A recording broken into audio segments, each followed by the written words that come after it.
आज के क्लास में मैं आपको ट्रांसलेशन की एक ऐसी टेक्निक बताने वाली हूं जिसकी मदद से आप आसानी से वाक्यों का जो समय है उसको चेंज कर पाएंगे। इसके लिए आपको आना चाहिए कोई भी एक वाक्य, चाहे वो प्रेजेंट का हो, चाहे वो फ्यूचर का हो, चाहे वो पास्ट का हो, डजंट मैटर। एक अगर आपको आता है तो बाकी के दो हिस्से आप अपने आप बना लोगे बहुत ही बेसिक रिसोर्सेज के साथ।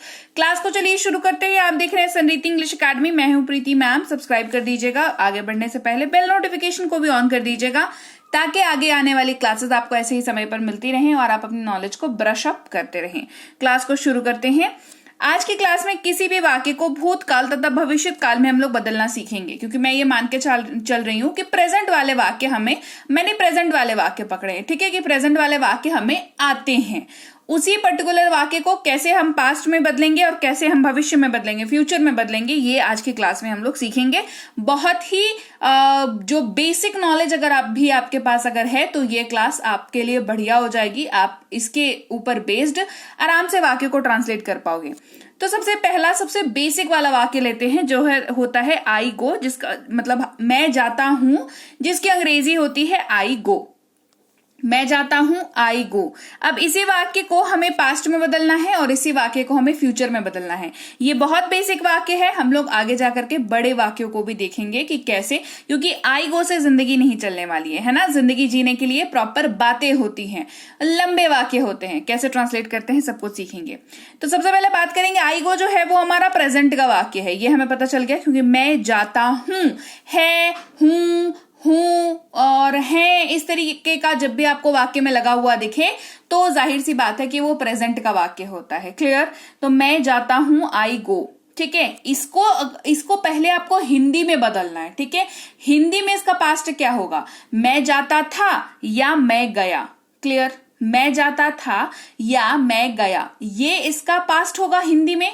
इसकी अंग्रेजी अब हम कैसे कन्वर्ट करेंगे? कुछ नहीं करना है। सबसे पहले तो ये पहचान आपको करनी है कि आई गो जो है उसमें गो जो है वो वर्ब का पहला फॉर्म है, ठीक है। वर्ब आपको आना चाहिए, ये बेसिक चीज है।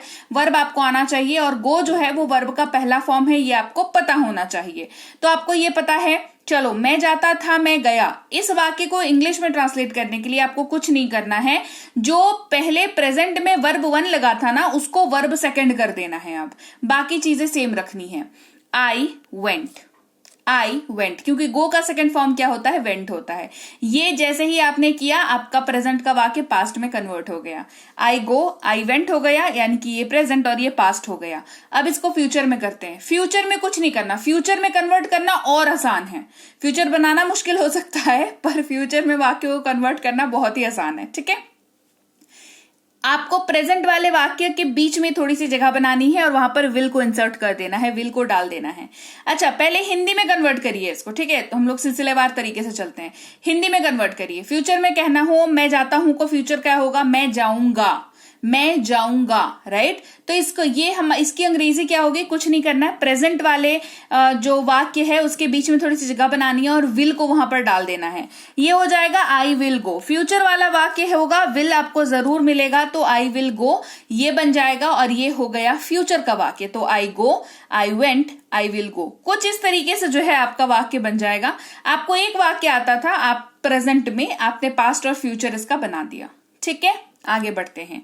शैल का प्रयोग, क्योंकि विल के बारे में हमने बात करी है तो कुछ लोगों को अभी भी कंफ्यूजन है। ऑल्दो मैं इतने सालों से पढ़ा रही हूं, मैं हर बार बताती हूं, जब भी मैं विल को डिस्कस करती हूँ शैल को मैं जरूर डिस्कस करती हूँ, बट स्टिल बहुत सारे लोग अभी भी ऐसे हैं जो पहली बार मेरी क्लास देख रहे हैं या उनको लगता है कि शैल का प्रयोग अभी भी होता है। उनके लिए बता दूं, शैल का प्रयोग अब स्पोकन इंग्लिश तौर पर, व्यवहारिक तौर पर स्पोकन इंग्लिश में अब नहीं किया जाता। सो मेक श्योर आप विल का ही यूज करें। क्लास को आगे बढ़ाते हैं। अब हम लोग एक दूसरा टाइप का वाक्य देखते हैं जो थोड़ा सा बड़ा है और अगेन ये प्रेजेंट में ही है। मैं जा रहा हूं, तो प्रेजेंट में है, ये बताने की जरूरत तो नहीं है, हूं, ये जो है प्रेजेंट को दिखाता है, ठीक है। तो ये हो गया आई एम गोइंग। इसकी अंग्रेजी क्या हो गया? आई एम गोइंग, ठीक है।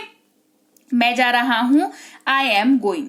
अभी इसी हिंदी वाले वाक्य को पहले पास्ट में बदलो। मैं जा रहा था ये होगा, और फ्यूचर में बदलो, मैं जा रहा हूंगा, है ना। मैं जा रहा हूंगा, तो ये ऐसे कन्वर्ट हुआ। पास्ट में कैसा कन्वर्ट हुआ? मैं जा रहा था। तो अब इसको कैसे करेंगे, देखो जब हमने प्रेजेंट में बनाया तो हमने कहा आई एम गोइंग, तो यहां पर देखो एम लगा है ना, एम लग गया यहां पर, एम गोइंग, तो एम एक नया शब्द आपको यहां पर पता चला। ये आपको याद रखना, मैंने क्या कहा कि एक हिस्सा अगर याद है बाकी 2 हिस्से बन जाएंगे, तो आप फिक्स करो कौन सा आपको याद रखना है। आप या तो प्रेजेंट याद रख लो, या तो पास्ट याद रख लो, या तो फ्यूचर याद रख लो, तीनों में से कोई एक फॉर्मेट आपको याद रखना पड़ेगा, बाकी दोनों अपने आप मैं बनाना सिखा रही हूं, आप सीख जाओगे, ठीक है। तो मैं मान के चल रही हूं प्रेजेंट वाला याद है। प्रेजेंट में जब अपन लगाते हैं तो आई एम का प्रयोग करते हैं, आई एम गोइंग। कुछ नहीं करना है, पास्ट में एम को वॉज में कन्वर्ट कर देना है। देखो पास्ट में जब भी कन्वर्ट करोगे इस तरीके के वाक्य को, 2 शब्द आपको मिलेंगे, वॉज और वर, याद रखना होगा इसको, ठीक है। तो आई एम गोइंग ये हो जाएगा आई वॉज गोइंग, ऐसे हो जाएगा, ठीक है।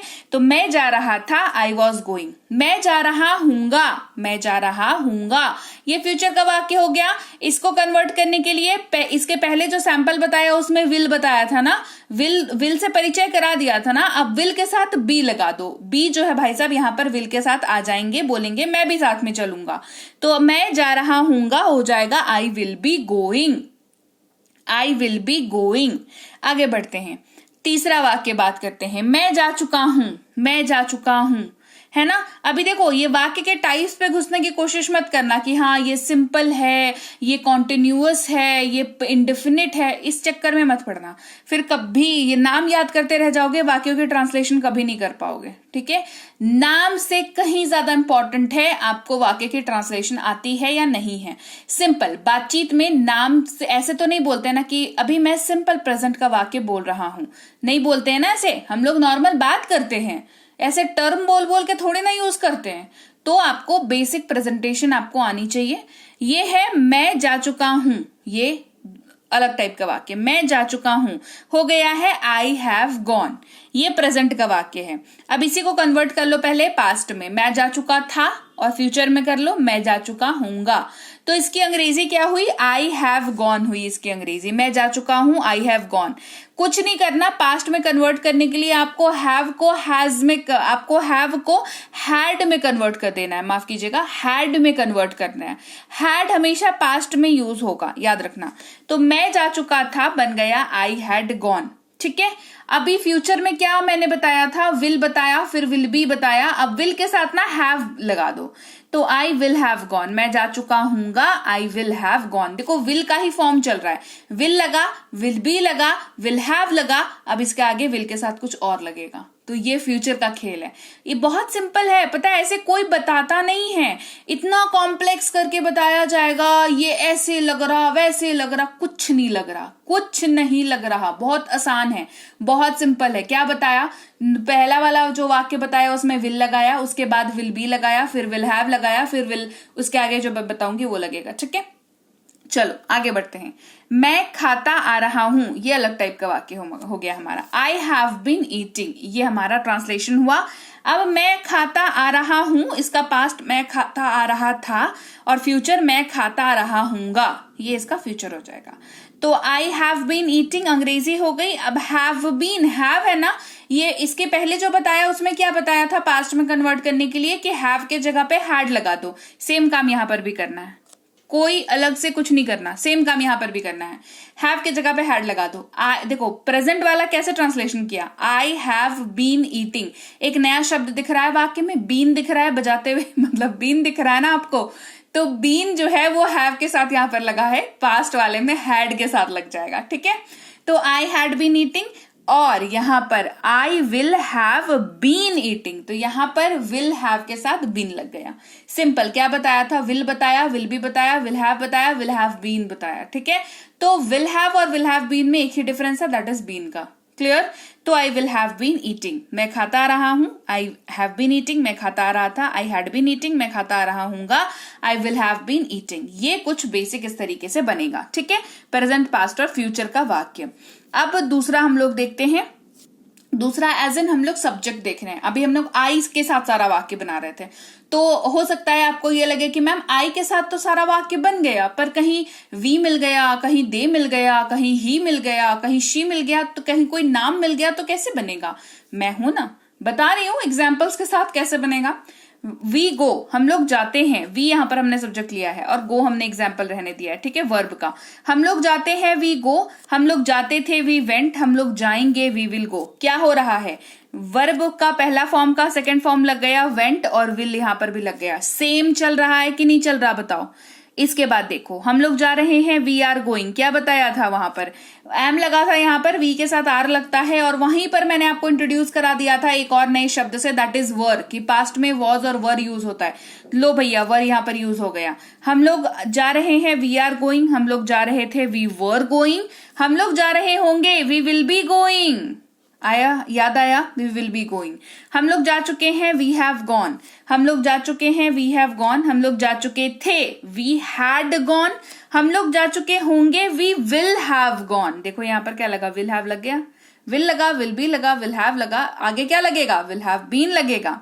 हम लोग खाते आ रहे हैं, वी हैव बीन ईटिंग, हम लोग खाते आ रहे थे, वी हैड बीन ईटिंग, हम लोग खाते आ रहे होंगे, we will have been eating. Clear? क्या देखो, यही तो बेसिक चेंजेस आ रहे हैं ना। सब्जेक्ट कोई सा भी बदल लो, वर्ब कोई सा भी डाल लो, सब्जेक्ट आता है, वर्ब आता है, पता है किसके साथ क्या लगता है, बन गया वाक्य ना। इतना कॉम्प्लेक्स करने की जरूरत है नहीं। तीसरा एग्जाम्पल देख लो, ये थोड़ा सा अलग आपको लग सकता है, क्योंकि यहां पर, और ये पहले वाले में ही लगेगा, उसके बाद में सारा फिर सेम हो जाएगा, ठीक है। क्यों? क्योंकि वह जाता है का ही गोज होता है। अब गोज तो वर्ब आपने पढ़ा नहीं होगा, आपने गो पढ़ा होगा, गोज थोड़ी ना कोई वर्ब पढ़ते हैं। तो मैं बता दूं, गो के साथ जब ईएस लग जाता है, देखो ये वाला पार्टीशन, ही गो नहीं होता है, ही गोज होता है, ठीक है।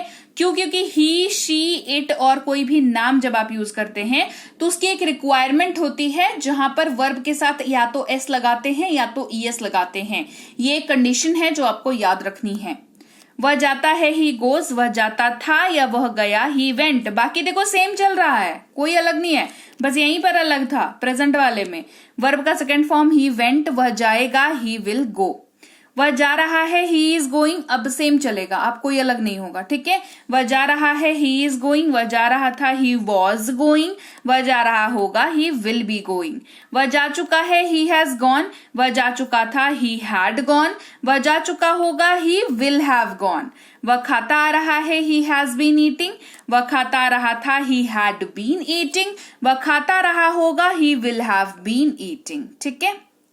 यहां पर बीन छूटा हुआ है, ही विल हैव बीन हो जाएगा यहां पर, ठीक है, he will have been eating. Clear? आगे बात समझ। चौथा एग्जाम्पल देख लो, यहां पर शी का हमने एग्जाम्पल लिया, वो खाना बनाती है, शी कुक्स। ये एग्जाम्पल मैंने स्पेसिफिकली क्यों उठाया? क्योंकि मैंने गो बताया जिसके साथ ईएस लगा, मैंने कुक बताया जिसके साथ एस लगा। क्लियर? एस और ईएस का दोनों अलग अलग फॉर्मेट बता दिया। शी कुक्स, ये वाक्य बना। वह खाना बनाती है, शी कुक्स, वह खाना बनाती थी या उसने खाना पकाया, शी कुक्ड। कुक का V2, कुक्ड। वह खाना बनाएगी, शी विल कुक। वह खाना पका रही है, शी इज कुकिंग। वह खाना पका रही थी, शी वॉज कुकिंग। वह खाना पका रही होगी, शी विल बी कुकिंग। वह खाना बना चुकी है, शी हैज कुक्ड। वह खाना बना चुकी थी, शी हैड कुक्ड। वह खाना बना चुकी होगी, शी विल हैव कुक्ड। वह खाना बनाती आ रही है, शी हैज बीन कुकिंग। देखो अब यहां पर क्या डिफरेंस आया ना, शी के साथ और ही के साथ ना हैज लगाता है, हैव नहीं लगता है, ठीक है। चलो, वह खाना बनाती आ रही है, शी हैज बीन कुकिंग। वह खाना बनाती आ रही थी, शी हैड बीन कुकिंग। वह खाना बनाती आ रही होगी, she will have been cooking. Clear? यहां पर हैज नहीं लगेगा। तो लीजिए भाई, ये थी आज की क्लास। तो क्लास अगर आप यहाँ तक देख रहे हैं, इसका मतलब है कि आप बहुत सीरियस हैं अंग्रेजी बोलने को लेकर के, और यकीन मानिए ये क्लास आपके बहुत काम आएगी अंग्रेजी बोलने को लेकर के। तो क्लास कैसी लगी कमेंट करके मुझे जरूर बता दीजिएगा। क्लास को लाइक और शेयर तो आपने कर ही दिया होगा। आप देख रहे हैं संरीति इंग्लिश अकेडमी, मैं हूं प्रीति मैम। सब्सक्राइब करके बेल नोटिफिकेशन भी फटाफट से ऑन कर दीजिए। इसके अलावा हमारी जो ऐप है संरीति इंग्लिश अकेडमी, सेम नाम से ऐप है, वहां पर आपको बेसिक से प्रो स्पोकन इंग्लिश का कोर्स, इंग्लिश राइटिंग का कोर्स जिसमें आप अंग्रेजी लिखना सीखते हैं, इंग्लिश ग्रामर का कोर्स, इंग्लिश रीडिंग का कोर्स आपको मिल जाएगा ऐप पर। इसके अलावा अंग्रेजी पढ़ने में अगर दिक्कत आती है, स्पेलिंग्स में दिक्कत आती है, तो ये अंग्रेजी पढ़ने का रामबाण ट्रिक, ये जो किताब है ये अमेजॉन पर अवेलेबल है। आप सिंपली इस बुक का टाइटल यहां से देख करके आप अमेजॉन पे सर्च करके इस बुक को अपने घर पर कैश ऑन डिलीवरी के साथ भी मंगवा सकते हैं। इसके अलावा अगर आपको ई बुक्स की जरूरत है, तो चाहे वो वर्ड मीनिंग की ई बुक हो, टेंसेस की हो, आपके स्पोकन इंग्लिश की हो, ग्रामर की हो, या मिनी स्पोकन इंग्लिश स्ट्रक्चर्स की हो, जो कि क्विक रिवीजन का आपको मौका देती है, क्विक समझने का आपको मौका देती है, ये सारी की सारी ई बुक्स जो है हमारी ऐप पर अवेलेबल है। ऐप में जाकर के आप इनको इजीली वहां पर ले सकते हैं। इसके अलावा हमारी क्लास, हमारी पेड क्लास या किसी भी तरीके की अंग्रेजी को लेकर के समस्या अगर आपको आ रही है, तो इस नंबर पर व्हाट्सएप मैसेज करके आप हमारे साथ संपर्क कर सकते हैं, हमारे ग्रुप में जुड़ सकते हैं। और इस किताब को मंगवाने के लिए भी आप सिंपली इस नंबर पर व्हाट्सएप मैसेज करके भी इस किताब को अपने पास मंगवा सकते हैं। और हमारा ऐप कुछ ऐसा दिखता है गूगल प्ले स्टोर पर, वहां पे आपको यहाँ पर इंस्टॉल कर लेना है आपको अपने मोबाइल पर। इसके अलावा व्हाट्सएप का ग्रुप हमारा जरूर ज्वाइन करके रखें, रोज की फ्री क्लासेस आपको मिल जाती हैं। टेलीग्राम का चैनल हमारा जरूर ज्वाइन करके रखें, वहां पर भी आपको क्लासेस मिल जाती हैं, कुछ इंपॉर्टेंट अनाउंसमेंट होता है वो भी आपको पता चल जाता है, और ऐसे आप जो है अंग्रेजी के संपर्क में बने रहते हैं। तो thank you so much for watching आज की क्लास को। मैं आपसे मिलूंगी आपकी अगली क्लास में। Till then, thank you so much for watching. Stay tune to संरीति इंग्लिश।